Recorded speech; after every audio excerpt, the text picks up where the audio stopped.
Mais uma vez, ora viva, vamos falar sobre um tema que se chama 6 Sigma ou Six Sigma, perceber o que é que isto é e como é que nós podemos utilizar isto para melhorar as nossas organizações a serem mais produtivas. Então, Sigma vem da letra grega, que em termos estatísticos representa o desvio padrão, numa distribuição normal. Se eu estiver a falar de uma distribuição de Gauss, uma distribuição normal, que é uma distribuição deste tipo, temos ali um valor médio dessa distribuição, e o sigma é o desvio padrão, que é um valor que é calculado respeitante à variação do meu processo em relação à variação do valor central do mesmo. Esse sigma que está ali indicado, numa distribuição normal, cerca de 86% dos valores encontram-se dentro de um desvio padrão. Ou seja, se eu pegar no valor central e puser para a esquerda e para a direita mais ou menos uma vez o desvio padrão, toda aquela área que está por baixo da curva normal equivale a 68% de todas as amostras que aquele processo está a desenvolver. À medida que eu aumento o meu sigma, vou aumentar a percentagem de peças que estão a ser produzidas com aquele nível de especificação. Se eu estiver a calcular um sistema, como se costuma calcular quando fazemos os nossos CPs ou PPKs, que é mais ou menos de 6 sigmas, ou seja, são 3 sigmas para cada lado, isso, como podem ver ali, representa 99,73% de todas as amostras. 99,73%, se falarmos em termos de ppms, equivale a 2.700 ppm. Portanto, se eu produzir com um processo 3 sigma de variação, estou a produzir 2.700 ppm. À medida que eu tenho uma maior variação, ou seja, que eu esteja a trabalhar com um processo 6 sigma, vou reduzir o número de ppm. E como é que eu faço isso? Na distribuição normal, um processo 6 sigma corresponde a 6 desvios padrões entre a média do processo e o limite de especificação mais próximo. Ou seja, a tolerância é 2 vezes a dispersão a curto prazo. Isto quer dizer o quê? Quer dizer que a distância que existe entre o limite inferior de especificação e o limite superior de especificação, a distância entre esse valor e o valor médio da minha dispersão, cabem lá 6 vezes o desvio padrão. Se couberem lá 6 vezes o desvio padrão, isso quer dizer que eu tenho um CP igual a 2. Como nós sabemos todos, normalmente os CPs que nos são indicados é 1,33. CP igual a 2 quer dizer que eu estou a reduzir muito mais a variação dos meus processos produtivos. No caso de um CP igual a 2, ou seja, que eu tenho 6 desvios padrões entre um limite e outro, entre um limite e o centro do meu processo, equivale a 99, uma data de cada decimais, são 0,002 ppm. Numa distribuição normal, este método é igualmente a base de estudo de capacidade do processo, no qual o termo 6 sigma se baseia. O que é que nós sabemos? Que para um processo estável, ao longo do tempo, na pior das hipóteses, a sua média varia no máximo de 1,5 vezes o desvio padrão. Portanto, cada vez que nós vamos buscar dados, cada vez que nós vamos avaliar a nossa distribuição, ela não está sempre no mesmo sítio, ela tem pequenas oscilações. O que dito é que para um processo estável, essas oscilações não vão ser maiores que 1,5 vezes o desvio padrão. Assim, considera-se que num processo 6 sigma produz apenas 3,4 peças defeituosas por milhão, como consequência dessa variação. Isto quer dizer o quê? Quer dizer que eu, nesta distribuição que eu tenho aqui,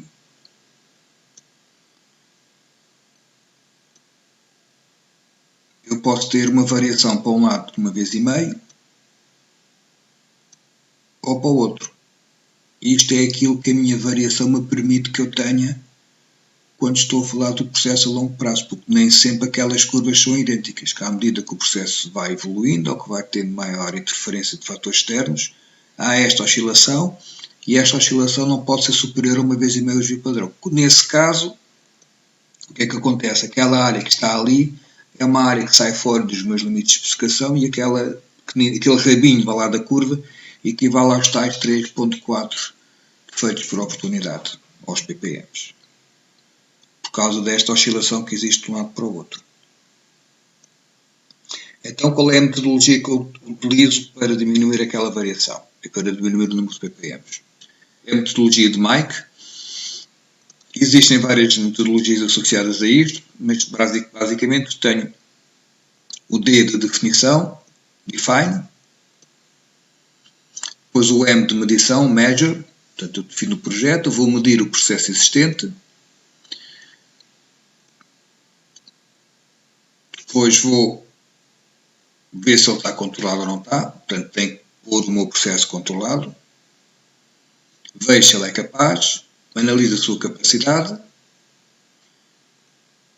é a parte do analyze, depois através desta análise se o processo não for capaz, vou melhorar, faço o improve, e no fim vou controlar, ou se ele é capaz, controlo, ou se ele, através da melhoria, vou depois controlar se o meu processo se mantém estável ao longo de todo o processo, todo o tempo. Portanto, define, measure, analyze, improve e control. São estas 5 fases do processo de Mike. Existem também outras metodologias, o DMADV, desenvolvimento, análise, design e verificação, no fundo é feito na fase de concepção. E aqui na fase do desenho, é o Design for Six Sigma, como é que eu desenho uma peça de maneira que ela seja robusta, independentemente das solicitações e da utilização da mesma. Identifico, caracterizo, otimizo e valido. Portanto, nós vamos falar mais sobre este lado esquerdo, sobre este lado direito do DMAIC, que é aquele que mais facilmente pode ser aplicável às vossas organizações. Então, o método DMAIC é utilizado na otimização de um processo já existente. E o que é que ele compreende? Definição do problema e dos objetivos, medir o processo atual e recolher a informação, analisar para verificar a relação entre fatores, melhorar ou improve o processo baseado na análise e tratamento de informação e controlar para garantir que qualquer variação é corrigida antes de originar mais defeitos.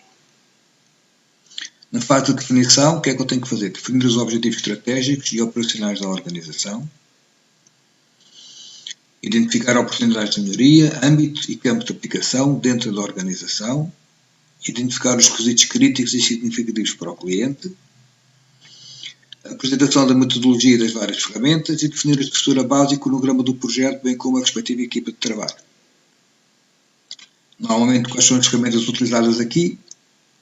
O mapeamento de processos, VSMs, o Voice of the Customer, utilizo às vezes o QFD, e outras ferramentas onde eu consigo estar a transmitir o efeito que determinadas características estão a ter na satisfação do cliente e como é que eu posso reduzir a sua variação.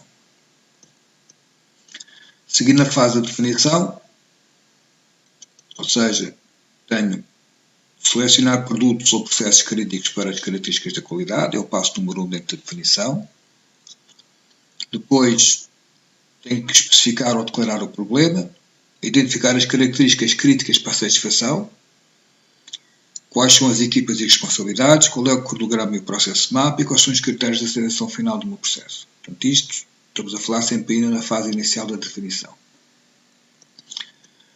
Quando passar para a medição, o que é que eu vou fazer? Vou definir as métricas, monitorizar o processo e interpretar os dados. Objetivos: identificar as medidas críticas em relação aos objetivos, estabelecer uma metodologia de seguimento e de avaliação do desempenho, compilar a informação de estabelecimento do plano de medição e determinar a existência de causas especiais no processo. As ferramentas que eu utilizo aqui mais especificamente, FMEIAs, matrizes de causa e efeitos, SPCs, MSAs, portanto Statistical Process Control, Measurement System Analysis ou Return to Investment.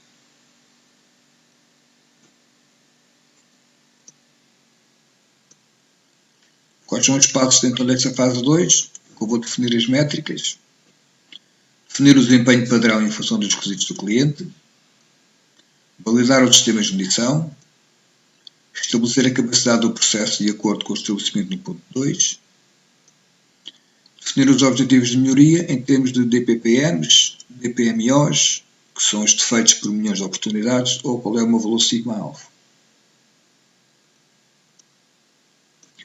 Passo depois para a fase de análise, onde procede a uma análise estatística da situação e identifica as formas de eliminar as lacunas entre o atual e o objetivo. O objetivo, então, será identificar claramente a localização do problema e as respectivas causas raízes, compor o processo e dados de modo a identificar as variáveis específicas, testar hipóteses, determinar, verificar e validar as causas raízes. As ferramentas mais comumente utilizadas é o SPC, o DOE, os chamados métodos Taguchi, diagramas de Ishikawa, os 5 Whys, 8 Ds e seguimento da recolha de informação.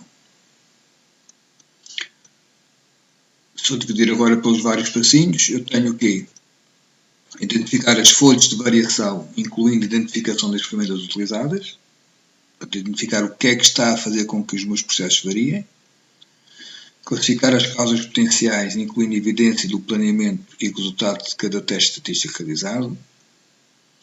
Estes são os 2 passos que eu faço aqui nesta fase de análise. No Improve, na melhoria, eu vou identificar as novas formas de atuar, aplicar técnicas de planeamento e gestão e analisar estatisticamente a melhoria. Reparem que isto tudo, nós estamos a falar sempre de análises e melhorias baseadas em dados e não baseadas em engenharia nasal, do que cheira-me que é daqui ou que é da colar, ou eu acho que é isto, ou eu acho que é daquilo. Aqui não, ninguém tem que achar nada. Eu, se quiser provar o meu ponto, tenho que ir buscar factos e tenho que estar, através dos factos, estar a provar que realmente aquilo é uma causa raiz do problema e não, eu acho que as coisas são desta maneira. Eu tenho que provar que realmente algo que está a acontecer devido a esta causa, factualmente, identifico-a com dados. Utilizo muitas vezes as ferramentas básicas da qualidade ou outras ferramentas mais avançadas, no fundo para mostrar que realmente aquele facto, aquele efeito teve uma causa. E há uma relação direta entre essa causa e esse efeito. Portanto, eu aqui identifico, avalio as relações e seleciono as soluções com vista à eliminação das causas raízes, preparo o processo para que aquilo seja alterado. O que é que eu tenho que fazer? Determinar, avaliar, selecionar e validar soluções. E as ferramentas, mais uma vez, SPCs, DOE, métodos Taguchi, MSAs ou arranjar sistemas ou dispositivos para o Carioca. Os passos, então, mais pormenorizadamente, vou determinar as relações entre variáveis selecionadas no ponto 7, incluindo a validação, estabelecer tolerâncias operacionais para as referidas variáveis, validar os novos sistemas de medição e determinar a nova capacidade do processo em relação às alterações das referidas variáveis. E por último, eu vou para a fase do controle, aplicação e estandarização a processos semelhantes e análise estatística para monitorizar a estabilidade.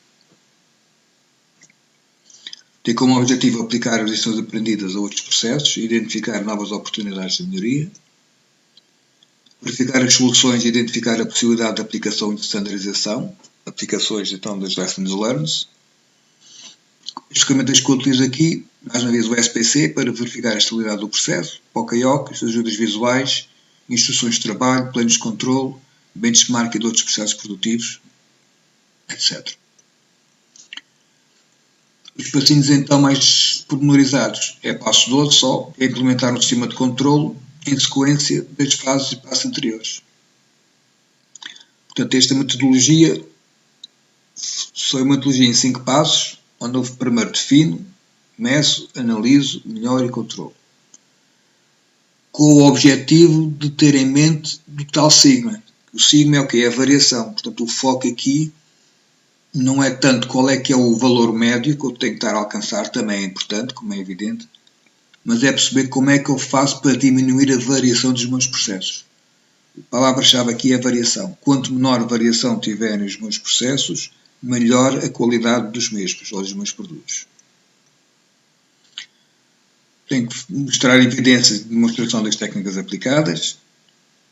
E no final, resumindo isto, portanto, temos a fase da definição, selecionar produtos ou processos críticos, definir o desempenho do padrão, validar os sistemas de medição, estabelecer a capacidade do processo, definir objetivos de melhoria. Na fase da análise, identificar as fontes de variação, mais uma vez a palavra-chave aqui é a variação. Classificar as causas potenciais. Na melhoria, determinar as relações entre as variáveis, estabelecer tolerâncias operacionais, validar os sistemas de medição, determinar a nova capacidade do processo. E depois implementar um sistema de controle que garanta que estas alterações têm efeitos e são eficazes a longo prazo. Esta metodologia envolve conhecimento baseado em factos.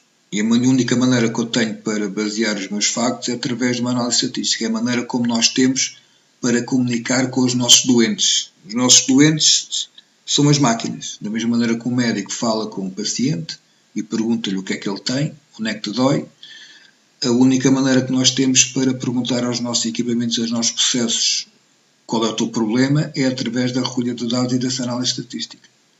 Esta análise estatística aqui, o foco é então não na fase dos valores médios, como nós normalmente somos habituados a falar, mas sim na fase da variação. Quais são os fatores que fazem com que as peças que saiam de um determinado processo produtivo variem tanto? Porque é que há tanta oscilação do valor nominal que eu quero estar a encontrar. E através desta análise metodológica eu consigo eficazmente diminuir a variação, aumentar a capacidade dos processos e reduzir os custos associados a peças não conformes. Obrigado pela vossa atenção e até muito em breve.